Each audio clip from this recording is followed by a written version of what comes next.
Let's talk food. Christmas is coming up. You gotta start buying food. In a significant move to address food insecurity and improve the economic conditions for farmers in Benue State, the Benue Investment and Property Company, BIPC, is set to buy farm produce from farmers across the state, the entire state. Raymond Asemakaha, who is the managing director of the BIPC, disclosed this during a meeting with key stakeholders in the agriculture sector. He said, with the support of local traders, the BIPC aims to position the state as a grain hub. Now, just to set the scene here, let's take a look at some of the metrics for Benue State. We'll start with income and debt. Now, keep in mind, this is a new administration that's in Benue State, so these numbers are pretty much reflecting past administration. Anyway, 2023 internally generated revenue, 19.1 billion naira, ranking 31st. Gross FAC, Federal Accounts Allocation Committee, that's the money that comes from the country and is distributed at the federal level down through the states, 118.1 billion. So Benue does depend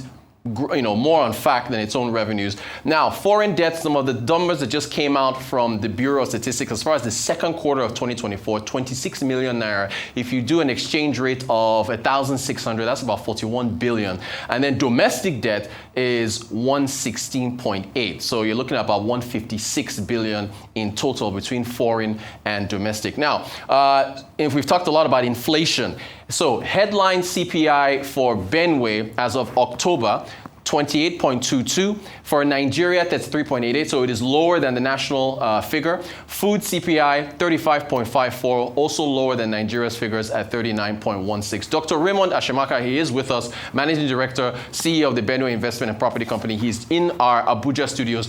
Good morning to you, sir. Thank you so much for joining us. So please explain how this is going to work in terms of you being the off-taker from farmers in Benue State. All right, good morning. Good to have you. We find out that during our assessment, we found out that the food production is relatively low in comparison with the growth that is happening. Then the output is low in relation to the population growth. So we felt it's important that on our analysis, we found out that those buyers go directly to the farmers to buy or offtake those things. And they are making those farmers not to have cash depleted pricing. So we felt it's important that we being an investment house, we need to offtake that, creating under warehousing receipt system whereby the farmers and the producer brought their product so that we can offtake. That, sometimes not necessarily they want to sell at that particular time, but they might have needs. So we have created that as a full bank so that we'll be able to, give them a token.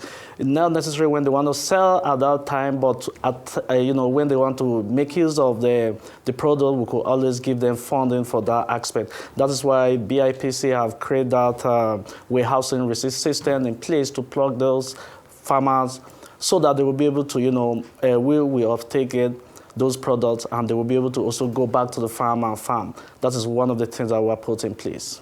All right, so look, just so that people understand exactly how this works, if I am a farmer in the great state of Benue and I farm rice, you're going to buy my rice from me, right? Then what happens to the rice after that? Do you sell it off to somewhere else? What happens after that? Yes, so what we want to do is from our risk assessment, we discovered that those people go directly to the farmers to buy. So the farmers are not having the actual value that they are supposed to have. And that is why we are stepping in as an investment house of the state to offtake those things. Not necessarily some of those farmers at the time, they don't need to sell, but they have needs for money. So if we offtake those produce from them, we might keep it and possibly wait when there's time for us to sell. They will come back, and when we sell at that prevailing price, we can also call them to give them something. That is why we put in place the warehousing receipt system. That will also encourage them to go back to farm, knowing the fact that His Excellency have also given them a whole lot of fertilizer and others. So we are creating market for those farmers. We know recently that there's a lot of influx of migration, people living in the rural area coming to town, and people are discouraged from farming. So we are doing that. There is a deliberate effort for us to, put in place so that farmers can be encouraged to go back to farm and, farm. All right, great stuff. Look, Doctor, maybe you said you've done a lot of research, right? There's been a lot of conversations around the Land Use Act in Nigeria and how it is holding back unlocking the asset values for land, for agriculture and real estate. I want you to take a listen to a couple folks that have talked about this, one from the World Bank and another real estate professional. I just want to get your thoughts on the Land Use Act. Let's start with the World Bank. Let's take a listen to a senior analyst here in Nigeria on the Land Use Act and how the governors play a role here. I think one other thing that is specific to rule that is outside of the 5 points that I had mentioned already is about land, agricultural land, access to land and agricultural productivity. And I think in that space, again, governors own land in Nigeria. So the discretion of access to land is with governors. The ability to accelerate certificates of occupancy that allow landowners to now collateralize and effectively use their land for productive use is with governors. The ability to have more women on their land is with governors. So yes, I think in the rural areas, the issue of land, the ability to use land for productive use, the ability to connect farmers with off-takers is fundamentally is going to be a state story. If Nigeria can turn around productivity in the agricultural sector, it's going to be because we've prioritized and anchored that policy around what the private sector off-takers as opposed to the smallholder farmers. Like we take the private sector off-takers as a starting point to allow the productivity improvement to happen with the farmers as opposed to the other way around. And we engage with the states more than with the federal government because the bulk of the action that needs to happen is at the state level, with some opportunities and roles and responsibilities in terms of policy setting around seed policy, fertilizer policy, and trade policy being with the federal. All the other ingredients of the rural economy are in the hands of the government. So that's the World Bank. Now, on the real estate side, right, I do want you to listen to Ayo Ibaru. He's the CEO of North Court Real Estate. We had him here on the Global Business Report. Here's what he said about the Land Use Act. But then there's a much bigger problem. It's the Land Use Act 1978. Honestly, if the Senate President really wants to help us, I think it's something that they need to look at because it's arguably the one stumbling block that needs to be dealt with. And what does that do? Of course, it puts all power, control of land and property in the hands of the state governor. And then, of course, he can use that for overwhelming public good. But the problem is it has led to bureaucracy over the years and it's rather inefficient. So it slows things down. You can't get funding in time. You can't plan properly. All right, so Doctor, what do we do about the Land Use Act? What do you make of what you've heard so far? Yeah, we understand, and that is why going forward, output growth has to exceed the population growth going forward.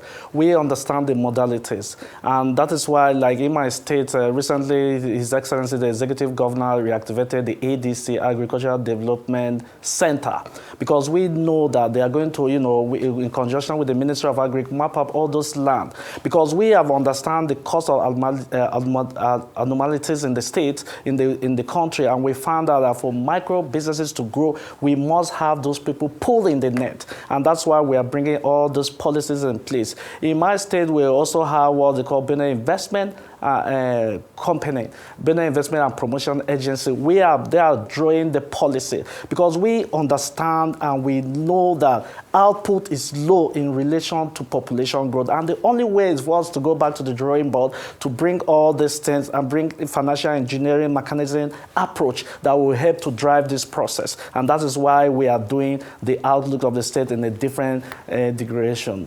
All right, Doctor, look, I know that Benue State has a lot of big plans. Yeah, I know that your BIPC, you're planning, or maybe it's the states, a juice factory, a beer factory, a bakery, I think a nail production place, water. Is it the state doing this? And shouldn't you be, encouraging private investors to come into Benue to set up all these entities? Talk to us about that. You know that the private sector must have a reference point. And if they come to the state and there's no reference point, and that's why we are setting those micro businesses, because where we came, we will understand that the state has a population of 6.2 million people. And from our findings, we discovered that over 1.4 million people are on the streets. So the only way for us to do is to introduce micro businesses that will help upscale and take those people out of the street. And the target given to me by His Excellency is to introduce 30 new businesses that will be able to, help take those people on the streets, and that's what we are doing. And those businesses that we are introducing that are also going to have what they call the backward integration. Like the beer that we are trying to do is, it will encourage farmers to go, we are relatively going into cassava beer, and people will go back to farming, and that's why we know that from our analysis we know that the output growth has to exceed the population growth going forward. Without that, that 20.8% of Nigeria, they borrow to eat. 65% they are food insecure, and 65% they eat unhealthy meal. They can't meet up. And when you look at the report just released recently by the FOA, they say that 33.1 million people, they're going to go for food hunger strike. Food insecure. And you also look at the report released by MBS, 62.4% of Nigeria people that are going to be face what they call the full insecure. So we are doing deliberate effort to bring all these micro businesses so that we help take those people out of the street and ensure that the state has grow the GDP and the RGR. We carefully look at the big boys in the state in terms of Lagos, Kaduna, and this. And we look at one of the things that is growing their GDP is because they have a lot of micro businesses in the state, and that is why you see that they are growing out the GDP. The RGR that you see them growing every month. It is because they have a lot of micro businesses, and that's why we are doing deliberate effort with the support of His Excellency, the Executive Governor, to ensure that we have those micro businesses in place so that we can help, upscale and take these people out of the street. What we have done in place, comfortably, we have seen the trend, we have seen the GDP is growing, the outlook are also going in the right direction, and if we are able to do what we want to do within a couple of years, you see that the state will turn from increase its GDP and even GDP per capita. Okay, we will, look, that's why we're flashing the numbers on the screen. Those numbers are from the last administration. We'll bring you back in a year or two, and hopefully those numbers improve. Thank you so much for talking to us, Dr. Raymond Asemakaha, who of course is the CEO, MD CEO of the Benue Investment Promotion Council there, BIPC.